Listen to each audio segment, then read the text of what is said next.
कृष्णं वन्दे जगद्गुरुं। प्रियात्मीजनों, वर्तमान मास का जो पक्ष है, 15 दिन का समय, इसको बोलते हैं हम श्राद्ध पक्ष। ये आश्विन के कृष्ण पक्ष की प्रथम 15 दिन है।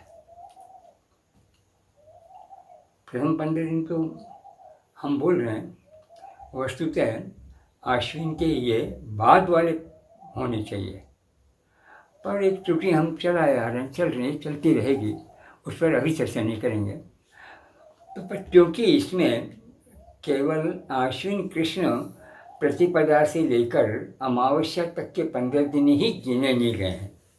इसमें गिने गए हैं भाद्रपद के शुक्ल पक्ष की जो अंतिम तिथि है, पौर्णमासी, वो भी। तो पौर्णमासी और अमावस्या, इन दोनों को मिला दें और 14 और सामान्य से 16 दिन का एक तरह से पक्ष हो जाता है। तो इस पक्ष में ये होता है कि हम अपने पूर्वजों का श्राद्ध करते हैं। अब श्राद्ध कैसे करते हैं, कैसे करना चाहिए और किस लिए करना चाहिए और उसके करने के परिणाम किस रूप में हमें प्राप्त होने चाहिए, यह विचार करने पर बहुत एक लंबा विषय है जो इस एक बैठक में तय नहीं हो सकता है। पर केवल इसका एक हमारी निजी अनुभूति का जो विषय है, जो सभी लोग अनुभव में करते हैं, भले प्रकट करें न करें, अनुभव सबको होता है, उनको सामने रख कर के जिस प्रकार से श्राद्ध किया जाता है, पहले अपन इस पक्ष को ले लेते हैं। माना यह जाता है कि हमारे पूर्वज जो मृत्यु को प्राप्त हो गए हैं, उनका श्राद्ध करना है। अब मृत्यु को प्राप्त हो जाने वाले पूर्वज तो बहुत हैं, तो हम लोगों ने केवल 3 व्यक्तियों तक अपना स्थान रखा, सीमित किया। वो हैं हमारे जन्मदाता पिता, दूसरे उनके जन्मदाता, उनके पिता जो हमारे पितामह हैं, और तीसरे हम जो है पितामह के जन्मदाता जो हमारे प्रपितामह हैं। तो पिता, पितामह और प्रपितामह, इन तीनों का श्राद्ध किया जाता है। और इन 3 के साथ फिर जिन्हें जोड़ा जाता है वो मातृपक्ष के हो जाते हैं। तो वो आते हैं मातामह और मातामह, और उनसे ऊपर एक प्रमातामह है। तो यहाँ पिता, पितामह, प्रपितामह, वहाँ माता, मातामह और प्रमातामह, दोनों में जो है एक विशृंखलता स्पष्ट दिखाई दे रही है। इधर पिता और पितामह, इनका संबंध ठीक लगता है। उधर में माता को लिया है, तो माता और फिर माँ की माँ और फिर उनकी माँ, उनको क्यों नहीं लिया? तो क्या श्राद्ध में पुरुष ही आ सकता है, स्त्री नहीं आ सकती है? यह एक विचार है। हमारा समाज संभवतः इस पर विचार कम करता है। व्यवहार में कुछ भी हो, कई जगह चलाते हैं, कई जगह नहीं चलाते हैं। क्यों? तो इस दृष्टि से हम देखते हैं तो 6 वर्ग हैं। माना ऐसा जाता है कि 7 जन्मों तक एक व्यक्ति का अपने पूर्वजों से संबंध रहता है। दूसरे शब्दों में ये कह सकते हैं भाई कि जो हमारे 7वें व्यक्ति हैं, उनसे हमें कोई एक वस्तु, मान लो छाया रूप में, अत्यंत कम रूप में मिलती है, उससे घनी उस 6वें क्रम पर जो है, उनसे घनी जो 5वें क्रम पर है, उनसे घनी जो 4थे क्रम पर है।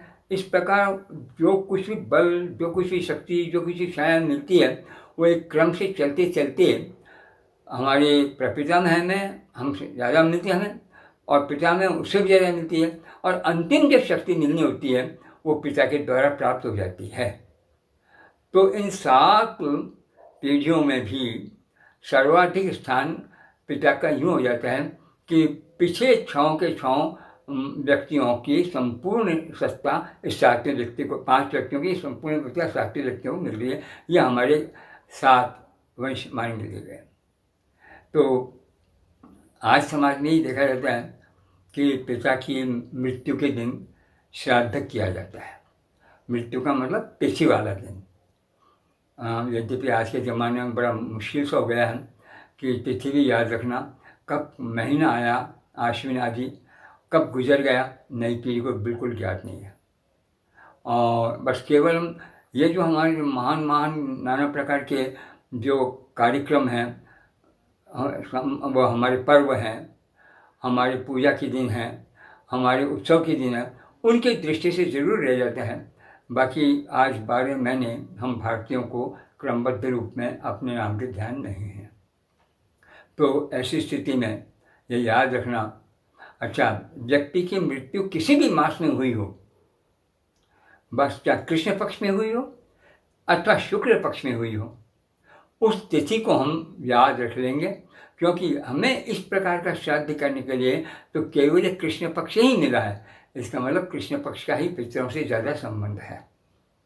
इस दृष्टि में लेकर श्राद्ध किया जाता है। अब श्राद्ध कैसे किया जाता है, शास्त्रीय दृष्टि से बिल्कुल चर्चा नहीं कर रहा हूँ मैं। ये मैंने कहा ना, हमारे सभी लोगों के अपने अपने निजी अनुभव ही हैं, पर सभी अन्य लोगों के अनुभवों को लेकर चर्चा करना, बातचीत करना, फिर उसमें से कुछ निकालना, ये अभीष्ट भी नहीं है और एक संभव भी नहीं है। पर हम बचपन से क्या समझते आ रहे हैं, इसको यदि हम देखें तो श्राद्ध के जो बिल्कुल प्रथम परिचयात्मक, कुछ उससे उत्कृष्ट परिचय वाला और फिर उससे वर्तमान परिचय वाले, ऐसे 3 क्षेत्र मिल जाते हैं। अब तो बिल्कुल प्रथम परिचय में देखने में आता है कि श्राद्ध भोगने वाला व्यक्ति ब्राह्मण होता है। ब्राह्मण से अतिरिक्त किसी व्यक्ति को श्राद्ध नहीं कराया जाता है। यह वर्तमान में सब जगह मान्य है और इसी को लेकर चल भी रहा है। प्रश्न यही है कि पूर्वजों के विषय में आप इन पीढ़ियों को लेकर के और चर्चा कर रहे हैं, उसमें श्राद्ध के लिए ब्राह्मण क्यों आ गया? हमारी श्रद्धा जिनमें हो, हमारी वर्ग के लोग भी हों, हमारे गोत्र के लोग भी हों, ऐसे लोगों ने इकट्ठी करके दिया। ब्राह्मण क्यों है? यहाँ पर वही अपनी व्यवस्था आ जाती है कि संपूर्ण समाज ब्राह्मण, क्षत्रिय, वैश्य, शूद्र इन 4 वर्णों में है। तो इन सब की भली एक स्थिति हो कि जैसे शूद्र उसका काश्यप गोत्र है, इसे ब्राह्मण अत्रि गोत्र है, किसी का यह है साथ, तो गोत्रादि की दृष्टि से चारों एक वर्ग में आ जाते हैं। तो श्राद्ध आदि करने कराने की दृष्टि से उस गोत्र को ले लें तो हम अपने अपने वर्ग को साथ ले सकते हैं। तो यहाँ पर सबके वर्ग को साथ लेने के बावजूद भी वर्णानाम ब्राह्मणों गुरु जो चल रहा है, और मैं उसी को आपके सामने बहुत अधिक स्पष्ट रूप में करने के लिए इस विस्तार के साथ बातचीत कर रहा हूँ कि मान्यता रही है और अत्यंत श्रेष्ठ मान्यता थी। व्यक्ति सब कुछ अपने समाज के लिए तैयार होकर के देने को रात दिन सेवा में लगा रहता था। और यही एक व्यक्ति था कि घर वाले चिंता करें न करें, पर व्यक्ति को अपनी सभ्यता का, अपनी संस्कृति का, अपनी भाषा का, अपने शास्त्रों का, इनका बोझ कराना उसका एक स्वतः गृहीत परम उत्कृष्ट व्रत था। तो ब्राह्मण की वो परंपरा आज चल रही है। उसी दृष्टि से हम ब्राह्मण को श्राद्ध कराने के लिए बुला लेते हैं, आ जाता है। अब ब्राह्मण क्या है? अब इसमें हम उस जगह नहीं जाएंगे जहाँ हमारे शास्त्रों ने श्राद्ध कराने के लिए ब्राह्मणों को चुना है। बड़ी अत्यंत विकट परिस्थिति हो। ऐसा ब्राह्मण जो इन शास्त्रकारों ने बताया है कि वही श्राद्ध ले सकता है, दूसरा नहीं ले सकता है, उस ऐसा ब्राह्मण ने मिले तो श्राद्ध नहीं किया जाए। एक मोटे तौर पर एक शब्द बड़ा सुंदर पवित्र हमारे चलता है, पंक्ति पावन। पंक्ति पावन उस व्यक्ति को कहते हैं कि जो किसी एक पंक्ति में बैठा हुआ है, लोगों के साथ खड़ा हुआ है, उस पंक्ति में उस व्यक्ति के गुणों को लेकर के, उन सारी विशेषताओं को लेकर के उस पंक्ति के सभी लोगों पर उसका एक स्वतः बिना किसी अन्य प्रेरणा के जो प्रभाव पड़ रहा है और उससे सारी पंक्ति एक निश्चित प्रकार के शुभ विचार में और भाव में लगी हुई है, ऐसे गुण वाला जो व्यक्ति है उसको पंक्ति पावन बोलते हैं और श्राद्ध में पंक्ति पावन को बुलाना है। यह एक छोटी सी बात है ना। इसके बाद में एक दूसरी बात और आ गई सामने। क्या आ गई कि श्राद्ध करने वाला मतलब लेने वाला जो व्यक्ति है उसको उस रोज कैसे लेना है। जहाँ कहीं भोजन करके आएगा बस उस एक के बाद दूसरा भोजन उसको नहीं करना, सायंकाल का भोजन भी नहीं करना, रात्रि को उसको भी ब्रह्मचर्य से रहना है। और ख़ासकर अगर किसी वृषिली स्त्री का स्वामी है वो, तो उसको तो श्राद्ध में जाने का हक भी नहीं है। यहाँ फिर एक भयंकर त्रुटि पर चल रहे हैं। वृषिली शब्द का अर्थ मूर्खों ने अब तक लिया चला जा रहा है, जिसमें सैकड़ों वर्षों के रूप चला रहे हैं। मैं सबके लिए समान रूप से कह रहा हूँ। यह मान लिया शूद्र स्त्री। ये छोटी छोटी त्रुटियों का परिणाम है जो हम देख रहे हैं। वृषिली शब्द का अर्थ कभी भी शूद्र स्त्री नहीं होगा, क्योंकि वृषिल शब्द का अर्थ शूद्र नहीं है। तो फिर वृषिली पत्नी क्या हुआ, यह हम थोड़ा समझ लें, समय है इसी बात के लिए विचार, इसमें थोड़ा विस्तार से है।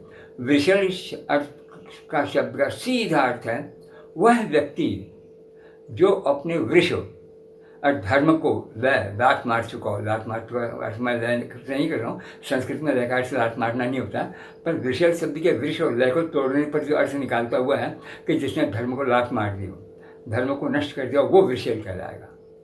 तो क्या शूद्र ही धर्म का नष्ट करने वाला है? क्या वैश्य अपने धर्म पर संपूर्ण रूप से है? क्या क्षत्रिय अपने धर्म पर संपूर्ण रूप से है? क्या ब्राह्मण अपने धर्म पर संपूर्ण रूप से है? कि जो, तो इसका मतलब वृषिल शब्द का सीधा सा हो गया वृषिली अर्थात धर्म भ्रष्ट स्त्री, उसका पति। और वो चाहे स्त्री उसी के वर्ग की हो, समान वर्ग की हो, समान वर्ण की हो, सब कुछ हो, पर यदि उसने अपने धर्म को नहीं समझा है तो उसके धर्म से भ्रष्ट हो जाने का परिणाम उसके पति को भी प्रभावित करता है। हम लोग परस्पर एक दूसरे के धर्म, कर्म और भाव और विचार और शास्त्रीय ज्ञान की एकात्मता से जो अपेक्षा करते हैं उसका एक छोटा सा परिचय है। तो वो वृषिली के साथ संबंध रखने वाला व्यक्ति किसी भी अवजह उसकी अपनी निजी पत्नी क्यों हो, तो वृषिली पति का हम समझाओ और फिर देखें कि अमुक व्यक्ति श्राद्ध के लायक है या नहीं है, तो उसे कोई बाहरी व्यक्ति किसी प्रकार से परीक्षा नहीं कर सकेगा, उसकी परीक्षा स्वयं और श्राद्ध भोक्ता ही करेगा। तो वृषिली पति, ऐसे ऐसे अनेक हमारे शास्त्रीय कानून दिया, उन सबको अगर हम देखते हैं तो कहीं ऐसा लगता नहीं है कि यह श्राद्ध इस प्रकार की प्रक्रिया है कि मैं ब्राह्मण हूँ। मैं ऐसे अपना उदाहरण दे रहा हूँ कि मैं भी उसी बचपन से गुजरा हूँ, और गुजरने में दो कारण हो सकते हैं। पहला कारण तो ब्राह्मण है, दूसरा कारण है ब्राह्मण जो इसके पिता वो कैसे हैं।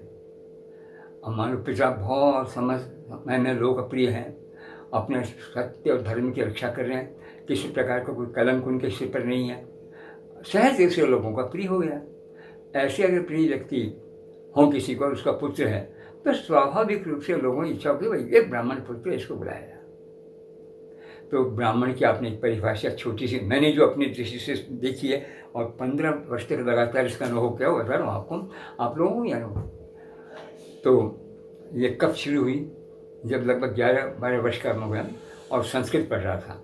जब पता चलेगा आदमी संस्कृत पढ़ रहा है तो चलो हमारे एक अच्छे और मान्य व्यक्ति के द्वारा हमें एक और अच्छा साथी मिल गया जिसका संस्कृत बोध है। बस तो फिर तो ब्राह्मण का पुत्र, एक बहुत ही धर्मदार, इज्जतदार, प्रतिष्ठित ब्राह्मण का पुत्र, और फिर संस्कृत पढ़ रहा है, निमंत्रण आने लगा। अब चूँकि निमंत्रण मेरे अनुकूल हैं या नहीं है, यह मैं प्रथम दृष्टि में सहन नहीं कर सकता था, पर धीरे धीरे जब मैंने अनुभव किया तो मैंने सोचा कि निमंत्रण जिस दृष्टि से आ रहे हैं और जिस ब्राह्मण की कद्र कर रहे हैं, क्या उस ब्राह्मण के गुण मुझ में है। यद्यपि मेरे पिता है, जन्मदाता है, सब कुछ है, उनसे विपरीत कहीं नहीं हूँ, पर जिस पावनता पर वो चल रहे हैं, पावनता सीधी सी बात है, कहीं नौकरी कर रहे हैं, आज मुझे जो काम मिला हुआ एक विद्यार्थी के नाते, क्या मैं प्रतिफल अपने और धर्म का ईमानदारी से पालन कर रहा हूँ? नहीं कर रहा हूँ। ये कर रहा हूँ, कौन जानेगा? मैं ही जानूँगा। तो आप ये पूछेंगे कि भाई लगातार पढ़ते कौन है, बिल्कुल उसे अलग तो नहीं होती हो, पर वो जा रहा है। ऐसी ही अनुभूति होती है। ये एक सामान्य होता है मैंने कि जिसके प्रति हमारा विश्वास है, जिसके प्रति हमारी थोड़ी श्रद्धा है, ऐसे व्यक्ति को हम और सब बातों से बिल्कुल अपेक्षा न करते हुए जानकारी होने की अलग बात है, और उस कार्य में यह हमारे श्रद्धा का एक तरीका और हुआ चयन करने का ब्राह्मण को। तो अब जब एक नियम है, और वास्तव में नियम था, भगवान पाणिनि का एक बड़ा अच्छा सूत्र है कि श्राद्धम अनेन भुक्तम इनिथनौ, इस व्यक्ति ने श्राद्ध खा लिया है। इस बात को बताने वाला शब्द बनता है इन प्रत्यय लगकर श्राद्धि, और थन प्रत्यय लगकर बनता है श्राद्धिक। तो जो व्यक्ति श्राद्ध कर चुका है उसका नाम श्राद्धी है अथवा श्राद्धिक है। तो इसका अर्थ हुआ कि एक बार ही व्यक्ति ने किसी ने श्राद्ध किया नहीं, क्यों कि जिस रोज श्राद्ध के लिए जहाँ उसको निमंत्रण है, वो साल का कोई सा भी दिन हो, कभी भी हो, उस वक्त श्राद्ध किया ही नहीं गया। तो इसका मतलब सीधे शब्दों में कि जिसको हम श्राद्ध के लिए आमंत्रित करने जा रहे हैं, वो आमंत्रित आज के दिन श्राद्धी अथवा श्राद्धिक है या नहीं है, ये हम नहीं देखते। मैं अपने अनुभव की बात की है। मैं पढ़ भी रहा था और उसी समय अपने विद्यालय में कक्षाएं भी लिया करता था। तो एक कक्षा को बेटा पढ़ा रहा था, एक व्यक्ति आए, मेरे पिताजी के अत्यंत मान्य व्यक्तियों में है, और मान्य इसलिए है कि वो पुरोहित है, ब्राह्मण है, पुरोहित हैं, अपने से परिचित हैं, उनको सभी अपनी इज्जत भी करनी चाहिए, हमसे तो आयु में बहुत बड़े हैं। वो आए तो और आकर कक्षा के बाहर खड़े हुए, उनको देख के मुझे विवश होना था। मैंने कक्षा बंद की, खड़ा हुआ और हाथ कर भगवान को प्रणाम की। मैं कैसे आदेश कि देख भाई कल श्राद्ध है और तुझे आना है। मैंने वो आपने बड़ा धर्म संकट में डाल दिया। आप बुलाएं और मैं ना आऊँ, ये मुझे अपने आप में बहुत बुरा लगेगा, पर आप बुलावें और मैं आ जाऊँ ये स्वीकार कर लूँगा, क्योंकि मैं कल पहले किसी लिए आमंत्रित हूँ। उन्होंने बड़े धैर्य के साथ में बिना किसी असुविधा की कह दिया, अरे कोई बात नहीं ना, बुला कौन रहा है? हाँ, अरे तो वो कहते हैं, मैंने कहा बुलाने वाले से मतलब कोई भी चाह कहनी, देख सीधी सी बात है, कोई अगर बनिया है वो बुला रहा है तो तुझे दक्षिणा में 2 पैसे की जगह इकन्नी मिल जाएगी। अच्छा हुआ तो चुमनी मिल जाएगी, अच्छा हुआ तो रुपये मिल जाएगा। तो 1 टके से लेकर रुपये तक की दक्षिणा हो जाती है। तो क्यों छोड़ता दक्षिणा? चले जाना और फिर अपने यहाँ आ जाना। और मैं पूछता हूँ, अगर ये व्यक्ति थोड़े से भी संस्कृतिज्ञ होते हैं और श्राद्ध नहीं खा सकता है, इसका तो श्राद्ध करने वाला नहीं, बल्कि एक दिन जो श्राद्ध खा चुका है वो श्राद्धी है।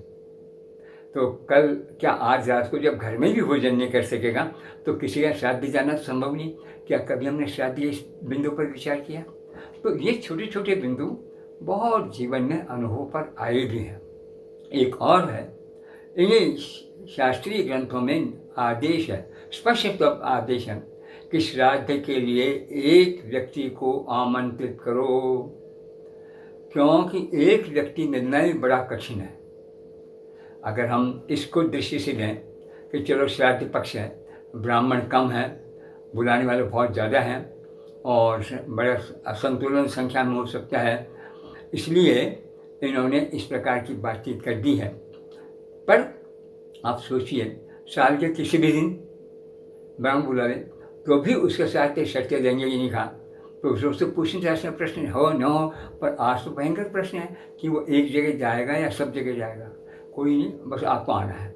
और हम भी देखते हैं कि चलो अब इनकी बात रह जाएगी, अपन चले चलते हैं तो अब ये सोच के अगर मैं उस दुर्बलता का पालन करता हूँ, तो जो मैं थोड़ा सा इतना सा जानता हूँ कि एक बार श्राद्ध भोजन के बाद दूसरे के घर में भी नहीं खाएगा तो नहीं जाना चाहिए नहीं है। ये भी 50 बार मेरे सामने आया प्रश्न, और मुझे बड़ी व्यवस्था से और बड़ी दृढ़ता के साथ ना करना पड़ा।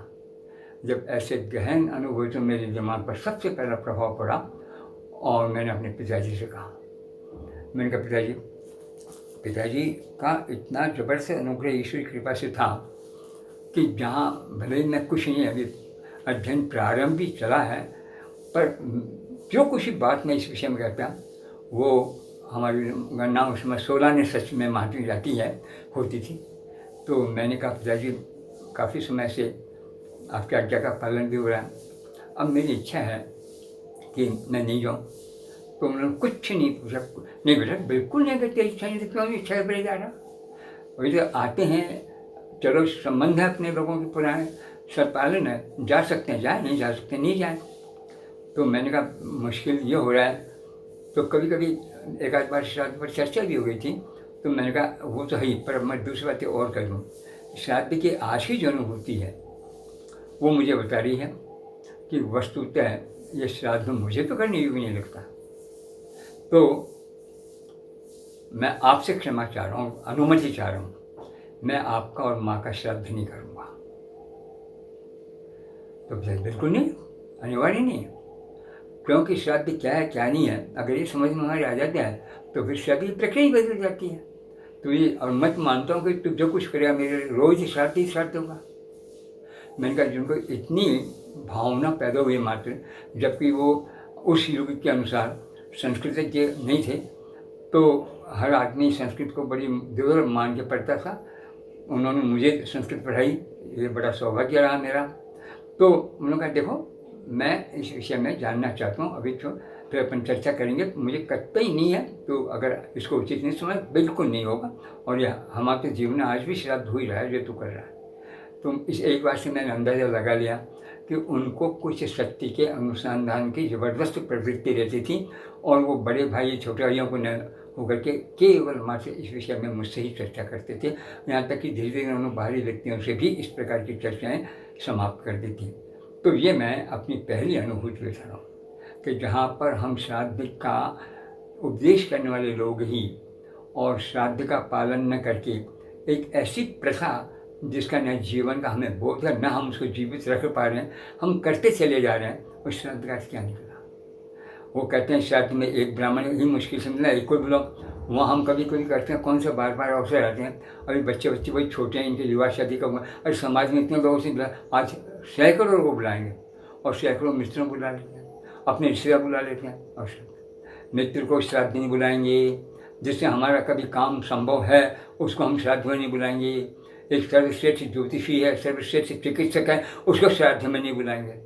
ये श्राद्ध वाले स्पष्ट कह रहे हैं, आज तक इसका मैंने कहीं नियम पालन होते नहीं देखा। तो फिर श्राद्ध पक्ष का क्या से आप लोग इतनी सब बातों को देखिए न करें। मैं अभी आगे चलता हूँ कि हम श्राद्ध जिनकी चर्चा कर रहे हैं, क्या मनु के इस प्रथम वचन को दृष्टि में रखूं तो वो श्राद्ध के पात्र हैं या अन्य कोई श्राद्ध का पात्र है। भगवान मनु इस सृष्टि के प्रारंभ को बताते हुए कि किस प्रकार सृष्टि ये बनी, जो ये स्थावर सृष्टि है, और किस प्रकार से जंगम सृष्टि बनी है।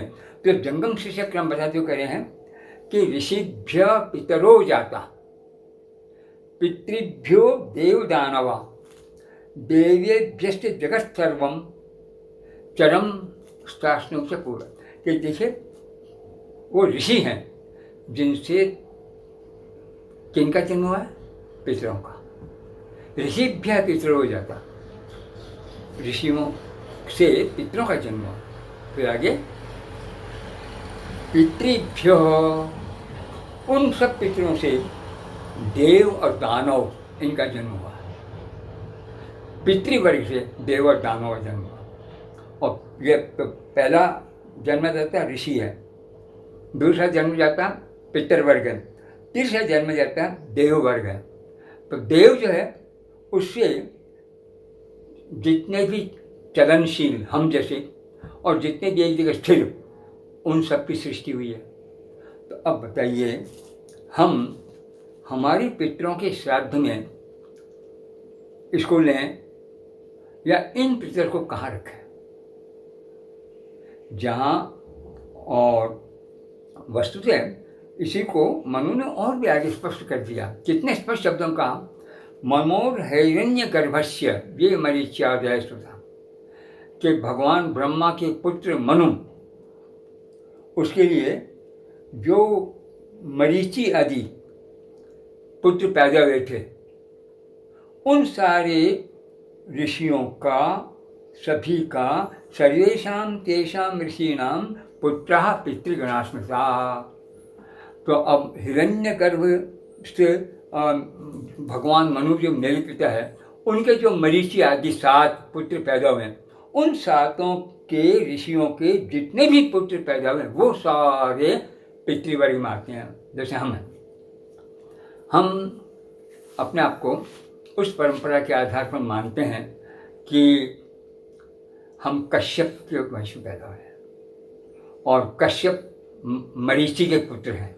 मरीचि के पुत्र होने से कश्यप का एक दूसरा नाम मारीच भी है, कश्यप के पुत्र हैं। तो अब कश्यप के पुत्रों में सैकड़ों व्यक्ति हैं, शूद्रों का गोत्र भी कश्यप ही है। तो जितने भी विश्व में कश्यप के जो पुत्र हैं वो सारी संतति है, तो सारे विश्व के एक विशेष वर्ग का पिता हो गया प्रथम कश्यप। ये तो पितृवर्ग में आया। तो 7 ऋषि इस प्रकार के जन्म देते हैं, कई लोग हो गए हैं। तो क्या अब फिर इन्होंने देखा और भी है कि कैसे, चलो मनु ने चाहे ये 2 बातें वहाँ, तीसरी बातें और कही, वो जरूरी थी कि इन सब लोगों की हम किस प्रकार से पूजा करें, किस प्रकार से आराधना करें, किस प्रकार से अनुकूलता करें, उसके लिए तो सुनो। क्या कहो, क्या सुनाए कि स्वाध्यायेन ऋषीन् सर्व, संपूर्ण ऋषियों की पूजा आपको स्वाध्याय से करनी है। किससे करनी है? स्वाध्याय से। तो स्वाध्याय से ऋषियों को और होम से देवों को। स्वाध्यायेन ऋषीन् सर्वान् होमान, होमैश्च देवता, देवताओं की, और पितॄन् श्राद्धैश्च, पितरों की श्राद्धों से। तो पहले लिया उसने ऋषि वर्ग, और ऋषि वर्ग को किससे पूजा करनी है? स्वाध्याय से। स्वाध्याय कहाँ है? किसका स्वाध्याय? यही सोचने की बात है। स्वाध्याय का अर्थ हम लोगों ने तो बड़े मस्ती के साथ बिना सोचे समझे कर दिया। आप वेद की जिस शाखा का अध्ययन अध्यापन करते हैं वही स्वाध्याय है। बड़ी मजेदार बात हुई। हमारे यहाँ भगवान याज्ञवल्क्य ने एक ही शब्द कही है, स्वाध्याय ब्रह्म यज्ञ। ब्रह्म यज्ञ, ब्रह्म यज्ञ क्यों है? कि ये सारे हम जिसकी पूजा कर रहे थे, उन सारे ऋषियों का प्रथम जन्मदाता कौन हो? ब्रह्मा है। तो कहना चाहिए कि संपूर्ण सृष्टि का जो सब कुछ करता धरता है, जिससे बढ़कर कोई दूसरी शक्ति और क्षमता है नहीं, उस ब्रह्म का एकमात्र कार्यों का संचालन करने वाला प्रतिनिधि वो है ब्रह्मा। तो ब्रह्म के प्रतिनिधि ब्रह्मा ने इन वेदों की सृष्टि की है, ब्रह्म के प्रतिनिधि ब्रह्मा ने मनुष्यों की सृष्टि की है, और ब्रह्म के प्रतिनिधि ब्रह्मा ने मनुष्यों को वेद भी दिए हैं। इसलिए हम इस स्वाध्याय में इस सारी परंपरा से लेकर पूजा कर लेंगे। तो इस प्रकार से कह दिया कि ऋषि स्वाध्याय न अर्चेत ऋषीन् होमे देवान, हम होम करें और देवताओं की पूजा करें। होम करना, देवताओं की पूजा करना, उसकी अपनी एक परंपरा है। और वो परंपरा यह है कि जिस दिन व्यक्ति विवाह कर लेगा उस दिन के बाद से उसको अपने घर में अग्निहोत्र की प्रतिष्ठा करने का अधिकार मिलेगा, और वो अनिवार्यता उसे करना। अधिकार शब्द का पहले ये अर्थ होता था, जिस चीज़ का आपको अधिकार है इसका मतलब आप उसका अधिकारी नहीं है, मालिक नहीं है, स्वामी नहीं है, उसको आगे बढ़ाने के लिए प्रतिबद्ध हैं, तो अधिकार मिल जाते हैं। तो वो कहते हैं आप अग्नि को लेकर के पति पत्नी मिल कर के उसको एक साथ और उस रोज उसका आधान करो। यानी पति पत्नी का पहला काम हुआ अग्न्याधान। किसका आधान? अग्नि का आधान। तो विश्व में हमारे 2 देवता माने गए हैं इस सृष्टि के लिए। एक देवता है अग्नि और दूसरा देवता है सोम।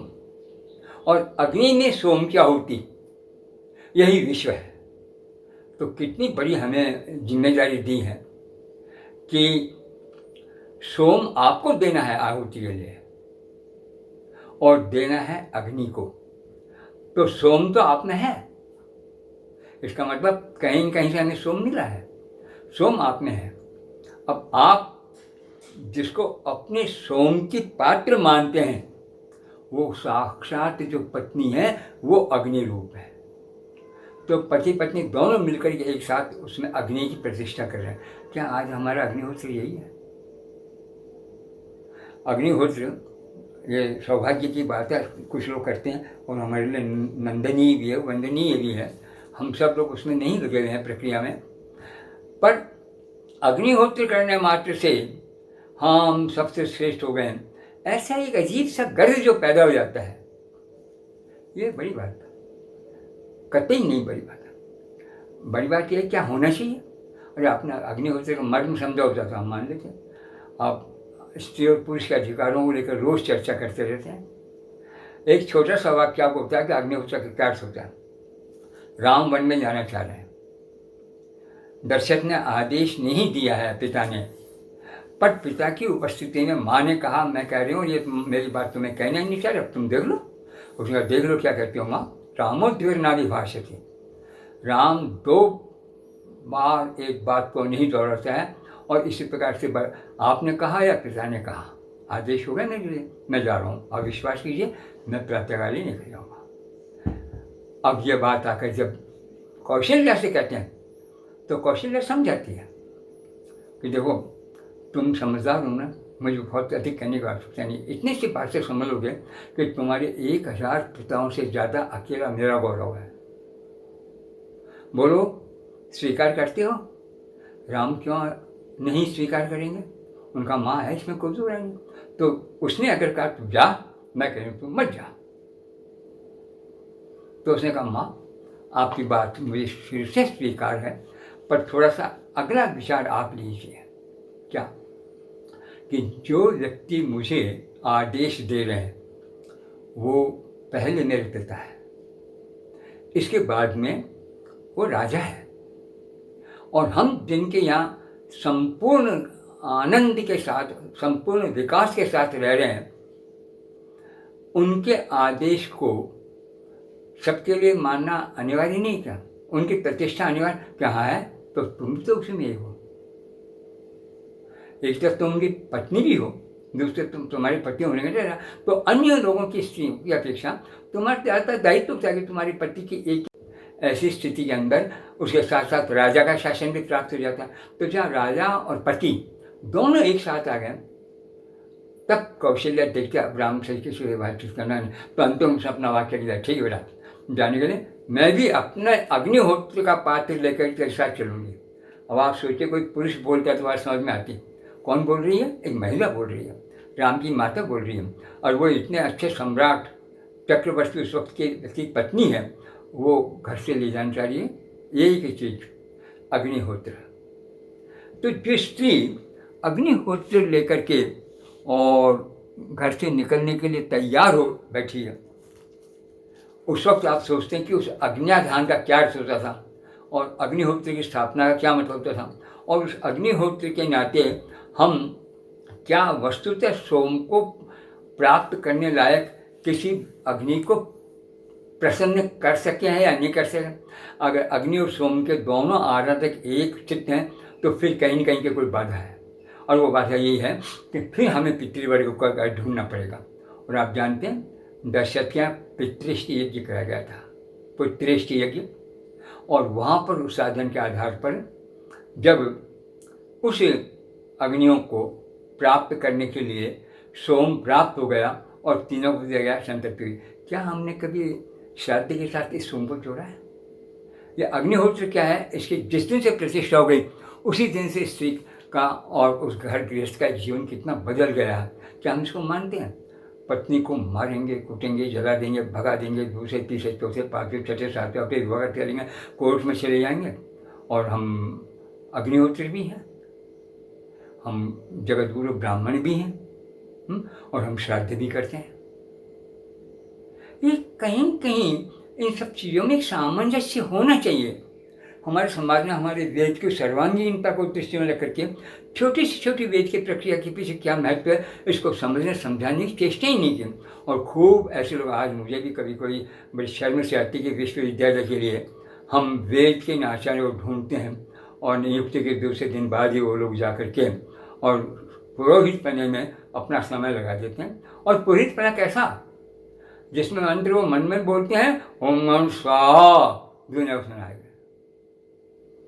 क्या सचमुच वो पुरोहित है?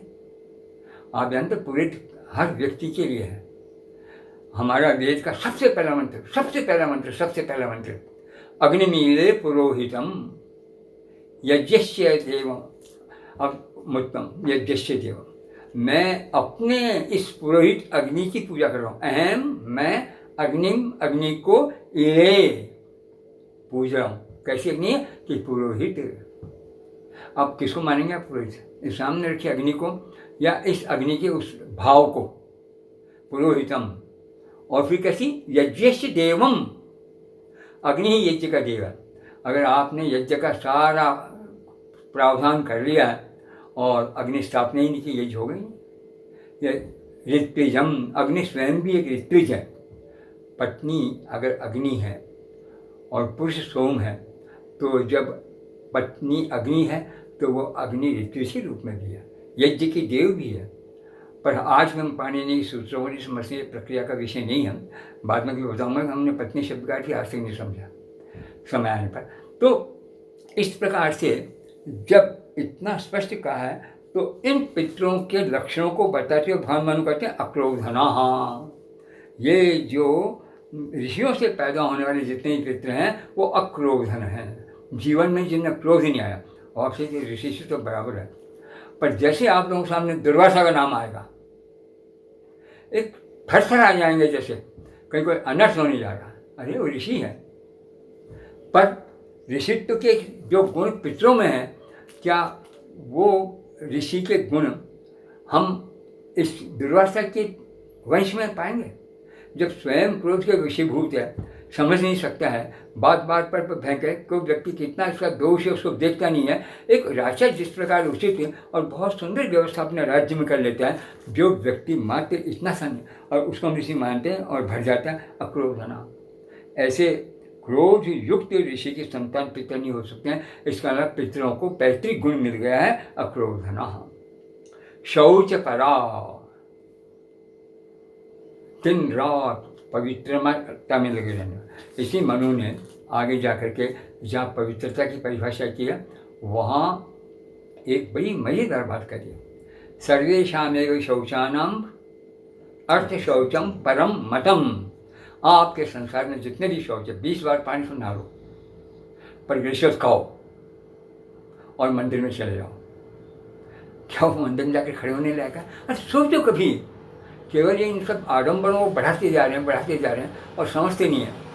तो सर्वेषामेव शौचानाम अर्थ शौचम परम मतम। तो शौच पराह, इस सबसे बड़े शौच को भूल करके हमारे ऋषियों ने कभी अर्थ को लगाया होगा? अरे अर्थ कितना पवित्र शब्द, हमने अर्थ को भुला दिया। अब देखिए, अर्थ शब्द आपने आज तक अर्थ के दो अर्थ नहीं सुनेंगे कभी भी। नाना प्रकार के अर्थ हैं।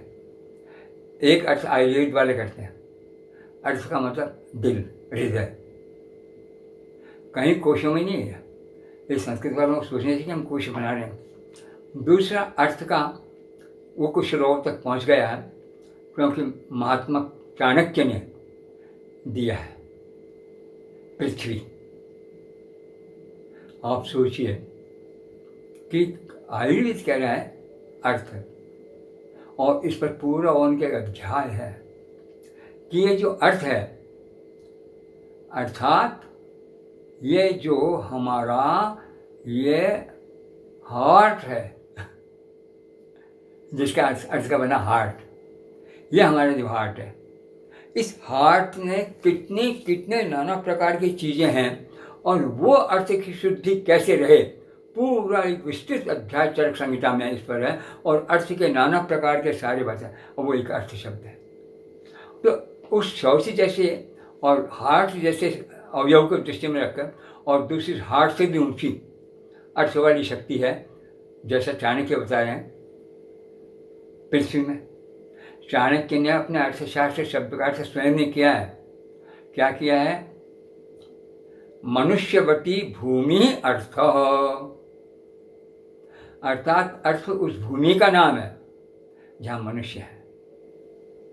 जंगल में भी है, वहाँ मनुष्यों की रूपांतर और है, पर चाणक्य ने अपने व्यवहार को ठीक रखा कि मनुष्य से युक्त ये जो भूमि है इसी का नाम अर्थ है। और अर्थस्य शास्त्रम अर्थशास्त्रम, तो किस प्रकार इस भूमि और इस मनुष्य में एक रूपता है और किस प्रकार भूमि के विकास के लिए हम अपने संपूर्ण अर्थों की रक्षा के लिए काम कर सकें, ये उन्होंने एक बात कही। आज इन दो अर्थों बुलाकर हम कहते हैं, आप तीसरा शब्द ले लीजिए, पुरुषार्थ ही ले लीजिए। 4 अर्थ हैं पुरुष के। क्या अर्थ है? पहला अर्थ धर्म, वो भी एक अर्थ हो गया। दूसरा अर्थ क्या है? अर्थ है, वो भी एक अर्थ है। तीसरा क्या है? काम, वो भी एक अर्थ है। और चौथा मोक्ष, वो भी एक अर्थ है। तो क्या हम चारों अर्थों को एक समान दृष्टि देख करके और संसार में जिस अर्थों के पीछे दौड़ रहे हैं, जिन अर्थों के पीछे हम सारी पावनता खो जाते हैं, शुचिता समाप्त हो जाती है, हमें आगे पीछे किसी को शर्म नहीं है, वो शौच प्रथा हमारे में है। जब हम में ही नहीं है तो हमारे एक बहुत सुंदर कहावत है, बहुत ही सुंदर कहावत है, देवो भूत्वा देवान यजेत। मनुष्य पहले देव बने फिर देवताओं की पूजा करें। आपने त्रिपुंड भी लगा दिया, ऊर्ध्वपुंड भी लगा दिया, ठीक है। आपने भगवास्त्र भी पहन लिए होंगे, दूसरे भी पहन लिए होंगे, सब ठीक है। तो ये आपको नहीं मालूम सब कुछ क्यों कर रहे हैं? आडंबर के लिए नहीं कर रहे हैं, दिखावे के लिए नहीं कर रहे हैं। आप कर रहे हैं कि जब देव बनने के लिए मैं जा रहा हूँ, देव की आराधना करने के लिए, तो देव बनने का जो स्थूलतम भाग है उसको तो अभी स्वीकार करूँ। और जब धीरे धीरे मेरा देवत्व मुझे प्राप्त होता चला जाएगा तो मेरी देव पूजा सार्थक हो जाएगी। तो देव पूजा का अर्थ है समस्त देवत्व को अपने आप में उतार लेना।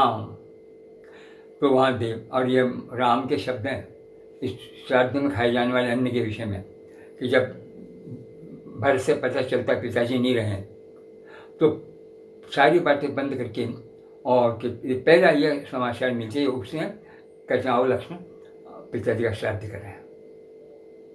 पिता नहीं रहे, अब बैठ करके जो कुछ भी, तो जंगल के जो चीज़ें मिल जाती खाने पीने पास में सब ले कर दिया।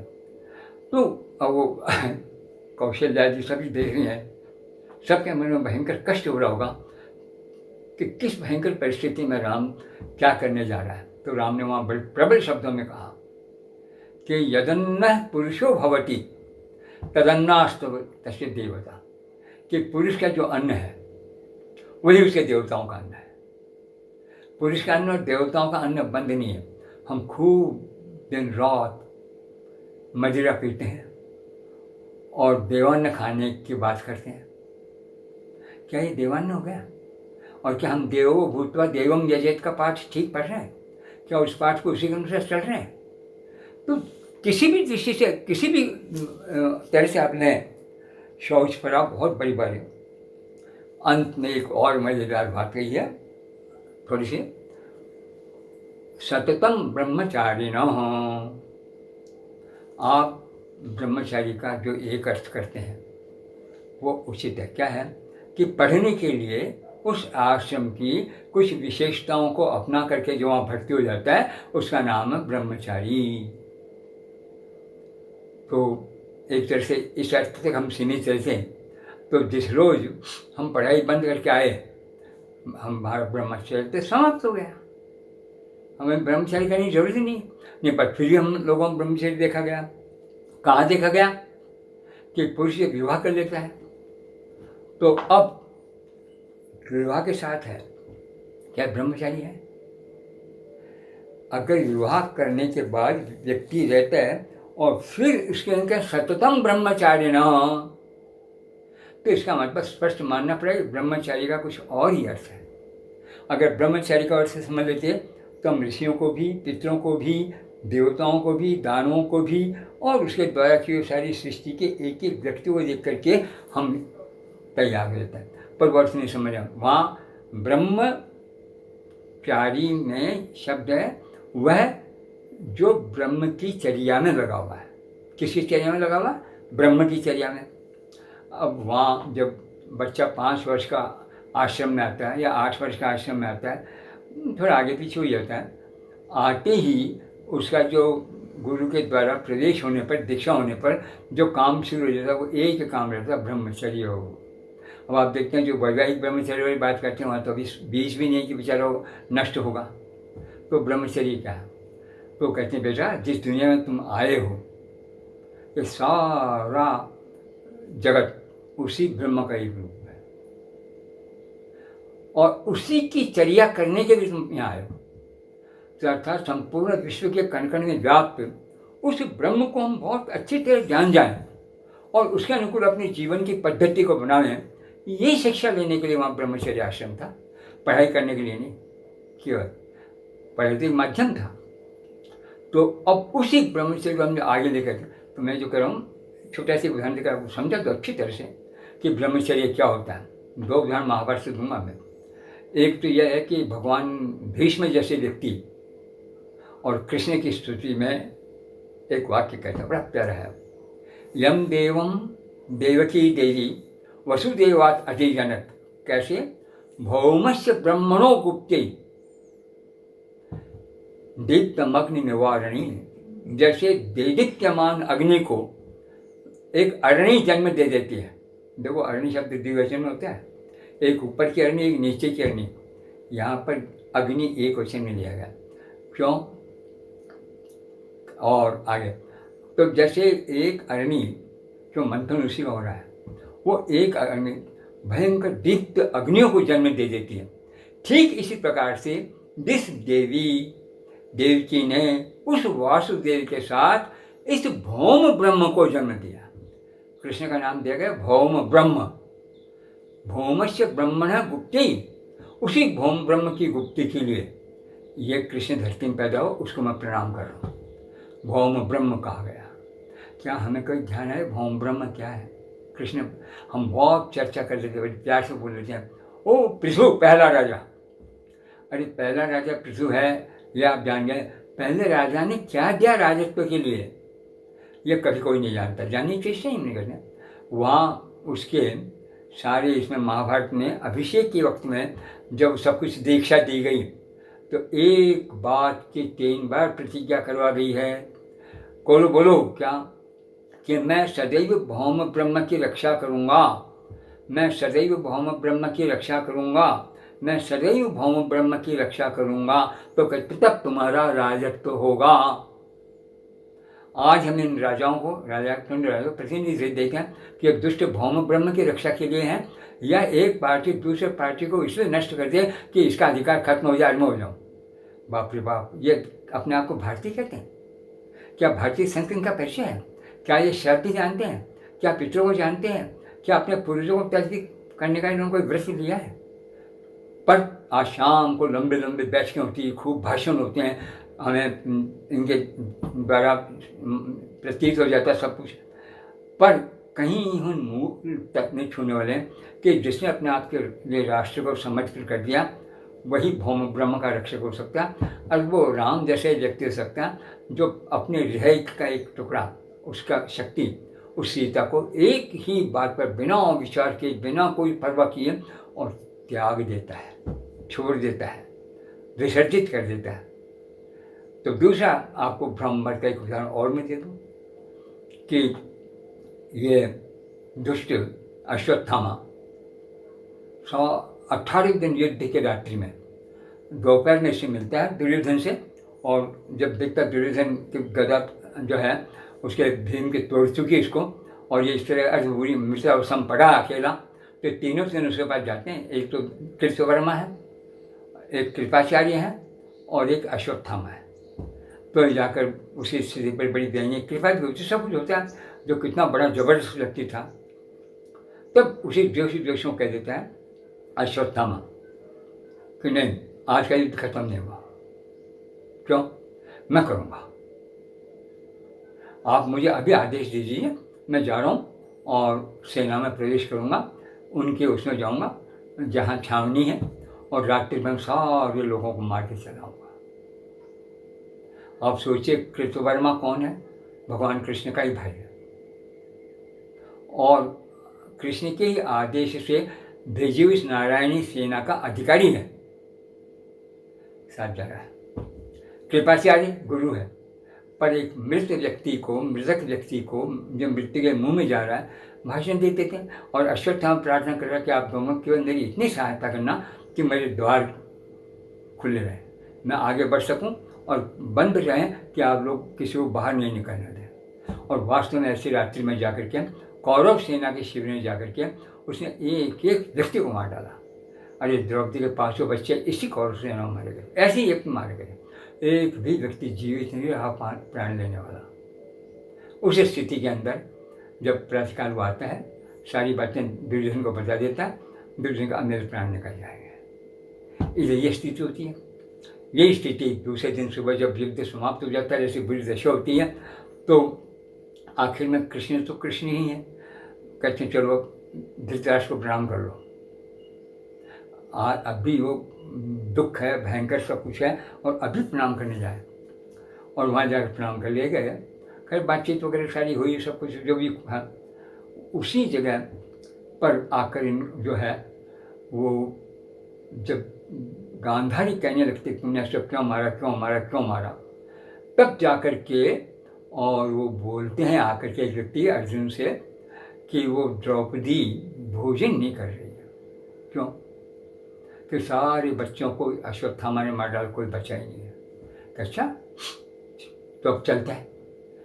अब अर्जुन की बात को काट कर युधिष्ठिर बीच में कहा कि नहीं, ऐसा नहीं, द्रौपदी को समझाएंगे, अभी चलने की बात क्या की। पर न अर्जुन बेचारा कुछ कर पाता, न युधिष्ठिर। भीष्म उठा और रथ पर बैठ कर अकेला ही अपने रथ के साथी को लेकर चल पड़ा। कृष्ण की दृष्टि गई, उनका जी अर्जुन तुम लोग सोचते रहोगे ये जो काम करने का वो करने जा रहा, क्या कि अश्वत्थामा को मारेगा, और तुम सोचा अश्वत्थामा से मर जाएगा। जब अपने ऊपर आपत्ति देख करके वो सारे युद्ध के नियमों छोड़ करके इसके ऊपर ब्रह्मास्त्र भी चला देगा तो भी इसको मरना पड़ेगा। चल ले गए, और हुआ यही वास्तव में कि जिधर वो पहुंच रहा है, और वो पहुंच गया, थोड़ी देर पहले वो निकल के आया और उसने ब्रह्मास्त्र चला दिया। और ब्रह्मास्त्र का संकल्प था पांडवों का वंश नष्ट हो जाए। क्या एक ब्राह्मण पुत्र, फिर ऋषि पुत्र द्रोण का लड़का, इतना विद्वान, ऐसे लोगों के बीच में रहा।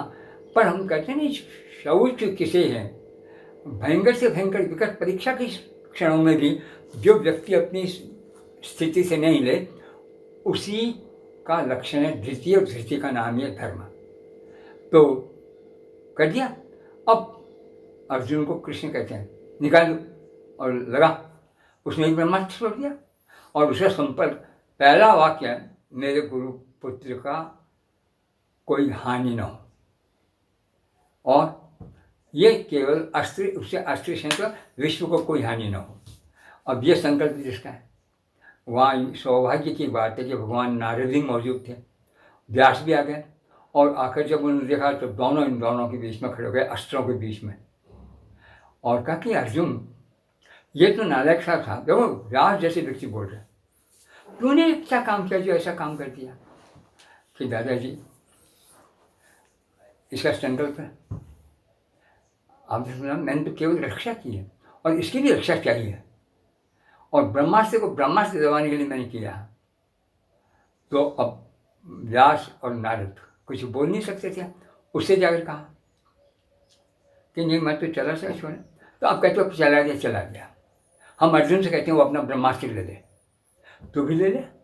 तो मैं चलो ठीक है, क्या अर्जुन क्या मैं तो नहीं ले सकूँगा। उनका क्यों, तो मैं नहीं ले सकूँ। तो अर्जुन के पास आए, और हाँ मैं ले लेता हूँ, मैं ले लेता हूँ। जब मैं ले लेता हूँ तब जाकर के देख अर्जुन ब्रह्मचारी है। अब अर्जुन कल्पना करो जिसके यहाँ नाग कन्या वो पत्नी हो चुकी है, वहाँ आसाम में वो उसकी पत्नी है, कृष्ण की बहन सुभद्रा वो उसकी पत्नी है, और द्रौपदी सबसे पहले ही कृष्ण। चार चार पत्नियां हैं, और वो दावे के साथ कह रहा है कि मैं ब्रह्मचारी हूँ, ले लूँगा। तो हमने उससे लेकर कहा अरे भाई वो तो अर्जुन तो ले, तू तो ले, पर मेरी में शक्ति नहीं है। तो कर तुम एक काम कर, संकल्प कर, ऐसा तो क्या संकल्प करता दुष्ट ऋषि पुत्र कि यह उत्तरा के गर्भ पर जाकर गिरे।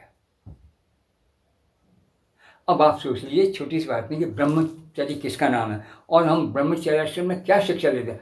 आपके सारे जीवन का एक ही लक्ष्य है और वो है इस भौम ब्रह्म की सर्वात्मना रक्षा करें। और ब्रह्म की रक्षा करने वाला, इस बात को साक्षात करने वाला व्यक्ति ही ऋषि कहलाता था। और ऐसे ऋषियों की जो संतान है वो पितर कहलाती हैं। तो उन पितरों की हमें पूजा करनी चाहिए। क्या इस बात को कभी हमारा ध्यान गया? तो अभी प्रश्न आ जाता है, थोड़ा सा 5-7 मिनट लगेंगे उनको। प्रश्न ये आ जाता है कि अगर ये बात है, आप पर ध्यान गया नहीं गया, पर शास्त्रों में दोनों जगह उस प्रकार के यज्ञ का भी जो बार बार कथन है, पितृ श्राद्ध श्राद्ध श्राद्ध वाला, वो नियम किसके लिए है? तो इसका मतलब हम ये मान लेंगे कि हमें वस्तुतः पितर के नाम पर इस ऋषि पुत्र पितरों की पूजा करनी चाहिए और उन्हीं से हम भौम ब्रह्म की रक्षा कर सकेंगे। पर इसका क्या होगा? क्या ये शास्त्र वचन झूठे? तब उसका एक उत्तर है छोटा सा कि यहाँ पर भी आखिर में वही आ जाता है, अग्न्याधान वाली बात से शुरू कर लेते हैं। जब आप गृहस्थ जीवन में आए हैं, गृहस्थ जीवन में आपको नाना प्रकार के अधिकों मिल रहे हैं दायित्व, जिनका आपको पालन करना है, सब कुछ है।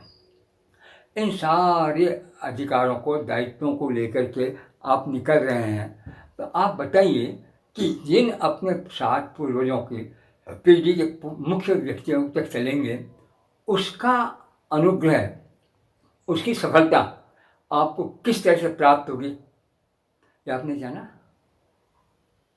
हमारे अथर्ववेद में मंत्र हैं कि जो कुछ मेरी माता का दोष रहा हो, जो कुछ मेरे पिता का दोष रहा हो, उस दोष को दूर करके और हम पूर्ण पुरुष बने, किसी प्रकार की कोई त्रुटि हमारे जीवन में न रहे। ऐसे 50 मंत्र हैं जिनके आधार पर कहा जा रहा है कि आपका जन्म आपके माता पिताओं की संभावनाओं से और उनके द्वारा किए जाने वाले सारे कृत्यों से पहले ही एक संपूर्ण रूप दे चुका है। उन माता पिता के उन भावों को, उन माता पिता के वेद में दी हुई नाना प्रकार के उन कार्यों को लेकर के, और क्या वो श्राद्ध आपने अपनाया? तो श्राद्ध पर ये जो वर्तमान में चल रहा है और नाना प्रकार की बातें आपने सुनी होंगी लोगों से, पर क्योंकि इसको हम सुनते भी रहते हैं, पढ़ते भी रहते हैं इधर उधर आने जाने में, पर वास्तव से इस श्राद्ध से हम किस प्रकार से उस श्रद्धा को अपने में प्राप्त करेंगे। देखो, श्रद्धा शब्द के साथ स्वाहा नहीं आता है, स्वधा आता है, और देवताओं के साथ आता है स्वाहा। देवताओं के लिए हम अपने स्वयं की आहुति देते हैं और पितरों के लिए हम अपनी स्वयं का धारण करते हैं। पितृभ्य स्वधा, पितृवर्गों के लिए हम स्वधा की प्रार्थना करें, वो स्वयं का हमारे में धारण करें, हम उनको अपने स्वयं में धारण करें। और देवताओं के लिए स्व व्याप्ति है, व्याप्ति होती है। तो देवों का जो स्वत्व है वो हमारे जीवन में सर्वत्र व्याप्ति को लेकर चले। तो स्वाहा स्वधा के अंतर को देखें तो जब तक माता पिता के उन समस्त शुभ कृत्यों को अपने जीवन में उतार करके और जो कुछ हमारे पूर्वजों की किसी तरह से त्रुटियाँ रही है उनको दूर करके और वास्तव में अपने से संबंधित किसी न किसी रूप में इस शुक्र को लेकर के, इस रेतह को लेकर आने वाला जो पुरुष है, उसका नाम पुरुष ही रखा है शास्त्रों ने। उस पुरुष को जिसने जन्म दिया है, उस पुरुष को माध्यम बनाने वाले माता पिता के लिए हमें श्राद्ध करना चाहिए। तो श्राद्ध करना जैसे तैसे पूर्व छोड़ गए हैं, करना पड़ेगा। ऐसे 5 ब्राह्मण बुलाने में या अपने मित्रों को राजी करने के लिए 250-300 बुला लेने में नहीं है। श्राद्ध क्या है, क्या नहीं है, कैसे करना और कैसे माता पिता के सारे जीवन के भव्य भावों को लेकर पुनः मूर्छित करते हुए अपने पूर्व पीढ़ी के लोगों से उसको देखकर और फिर जीवित रूप से मन चाहे जैसे संतति प्राप्त करें, इसके लिए वस्तु चाहिए। लौकिक श्राद्ध भी हैं। हम श्राद्ध के इन दोनों दृष्टिकोणों रखते हुए इस श्राद्ध जीवन पर विचार करें। ईश्वर आपको सफलता दे। धन्यवाद।